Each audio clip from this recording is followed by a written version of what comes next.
Dr. Teresa Sievers was a 46-year-old holistic physician living in Bonita Springs, Florida. She had a thriving medical practice and was the primary breadwinner for her family. After attending her mother's birthday celebration in Connecticut, she returned home alone on a Sunday night. She texted her husband Mark to say she was safe, unaware that two killers were waiting inside her house. The next morning, Teresa failed to arrive at work, prompting her staff to contact her husband. Mark called a neighbor to check on her, and the neighbor discovered Teresa dead on her kitchen floor. She had suffered massive head trauma from a brutal attack. Nothing was stolen, and there were no signs of forced entry, making it appear like a perfect crime.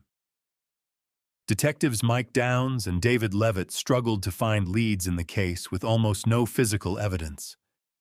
Theories emerged that Teresa was targeted because of her holistic practice, but that lead went nowhere.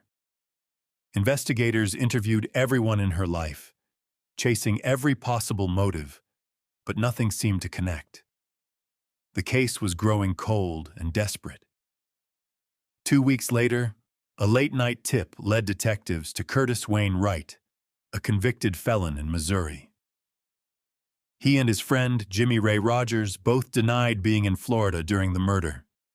Their alibis kept shifting under questioning, raising suspicions.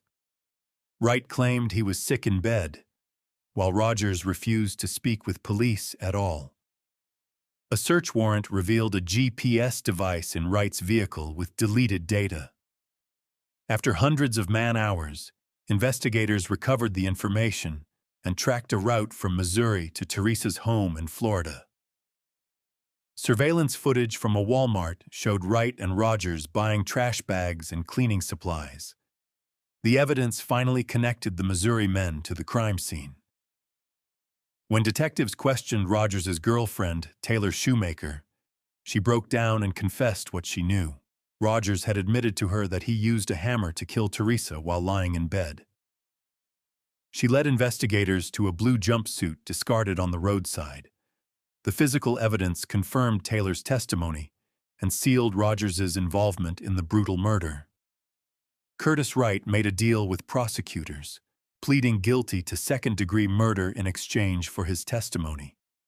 He revealed that Mark Sievers, Teresa's husband, had masterminded the entire plot. The plan was conceived during Mark's visit to Missouri for Wright's wedding, with Mark offering money from Teresa's life insurance. Mark dismissed potential witnesses as collateral damage without hesitation. At Mark's trial, Wright testified about the murder in chilling detail, describing how he swung the hammer at Teresa while she fought desperately for her life. The defense tried to discredit Wright as a liar who had changed his story.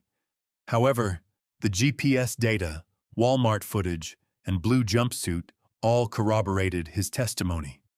Mark watched, crying and smirking in turns. The jury deliberated only 4 hours before finding Mark guilty of first-degree murder and conspiracy. They recommended the death penalty, ruling the murder was committed for financial gain in a cold, calculated manner. The judge upheld the sentence despite a letter from Mark's daughter pleading for his life. In his final statement, Mark showed no remorse whatsoever. Mark Sievers now sits on Florida's death row, the only inmate convicted without directly committing violence. Teresa's 2 daughters were orphaned by their father's greed and their mother's brutal murder.